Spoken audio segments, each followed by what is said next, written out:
Good afternoon everybody. In today's video, I will continue with the chemical properties or chemical reactions of ethers.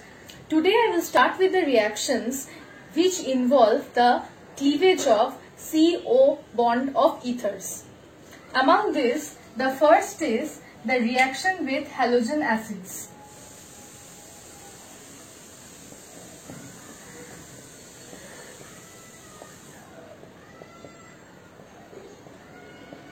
Then symmetrical ethers like this react with HI .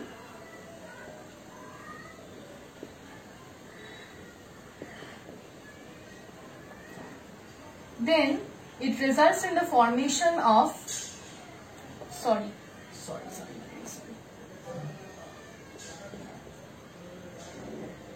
an alcohol, along with that an alkyl halide. But there are certain points to be noted. If an unsymmetrical ether reacts with halogen acid, then the smaller alkyl group, which is CH3 here, will form the alkyl halide. Also, when mixed ethers are reacted with halogen acids, then the alkyl group will form the halide.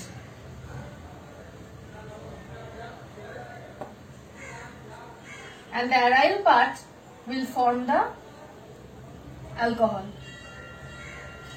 Okay, the mechanism for this reaction will be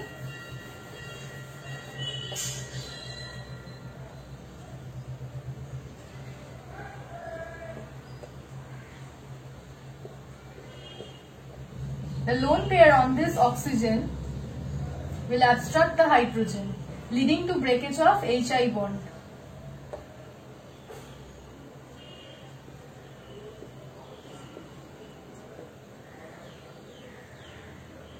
Or I will write like this.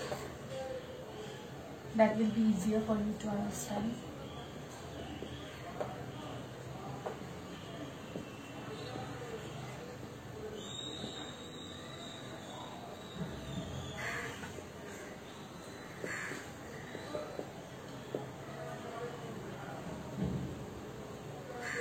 The I- present in the medium will do SN2 attack on this carbon,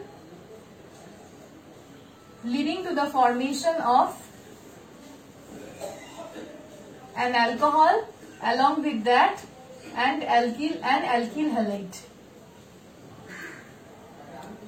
This is the required mechanism for this. Okay, make sure that the entire reaction takes place in cold conditions. Only if the reaction takes place in cold conditions, this type of an alcohol along with that alkyl halide will be formed. But if the reaction takes place in hot conditions,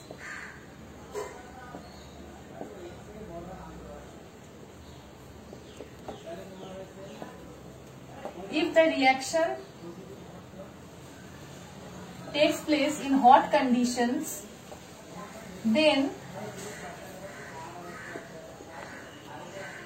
two alkyl halides will be formed. No alcohol will be formed in this case, if the reaction occurs in hot conditions. Okay.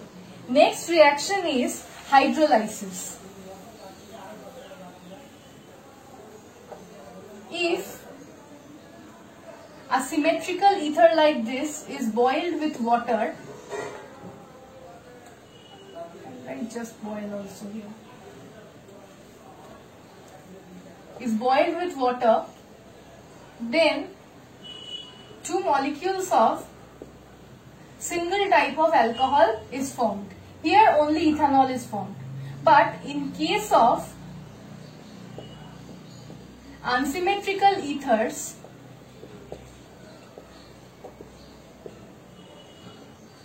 two different types of alcohol will be formed.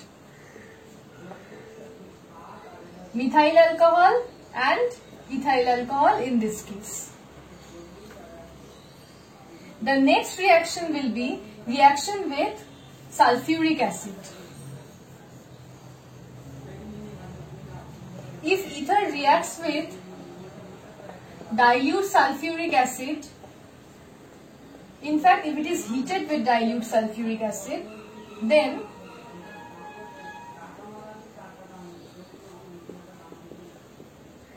only alcohol will be formed. But if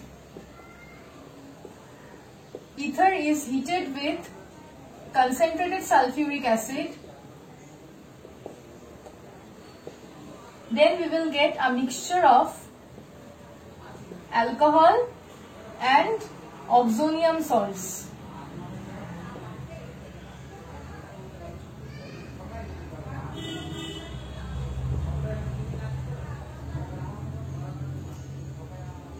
And if ether is heated with excess of concentrated sulfuric acid, concentrated sulfuric acid should be used in excess, then only oxonium salts will be formed.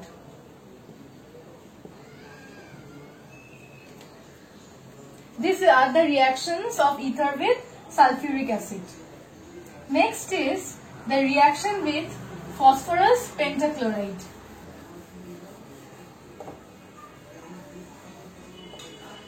Ether will react with phosphorus pentachloride to form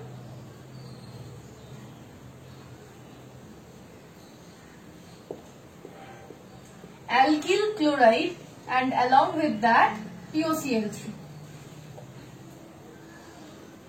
So ethers when reacted with phosphorus pentachloride will result in the formation of alkyl chlorides. Okay, the next reaction will be the reaction with acid chloride and acid anhydride. When ethers react with acid chloride in presence of anhydrous ZnCl2 or anhydrous AlCl3, it will result in the formation of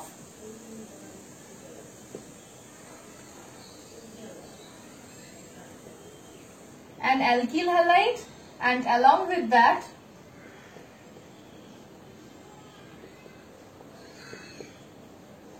an ester. But if ether will react with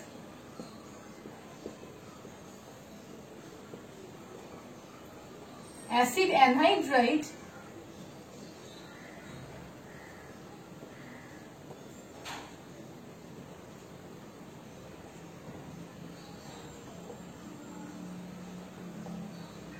in presence of anhydrous ZnCl2 or AlCl3, only esters will be formed. Only ester will be formed.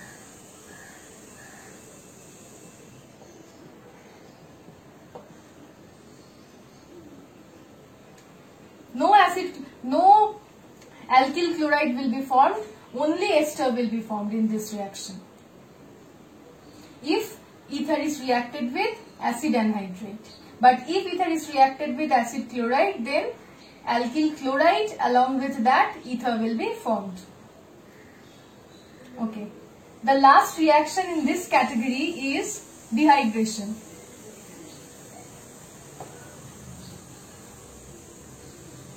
Ethers can be dehydrated by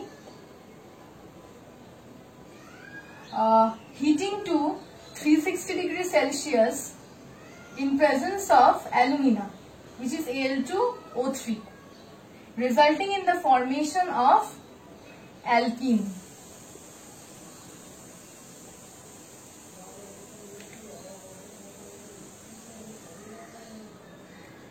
Okay, and water will be formed. Since it is a dehydration, water has to be removed from ether, so water will be formed as usual in dehydration reactions. Okay, This is all about the reactions which involve the cleavage of CO bond. In the next video, I will speak about the reactions which involve aromatic rings. Thank you.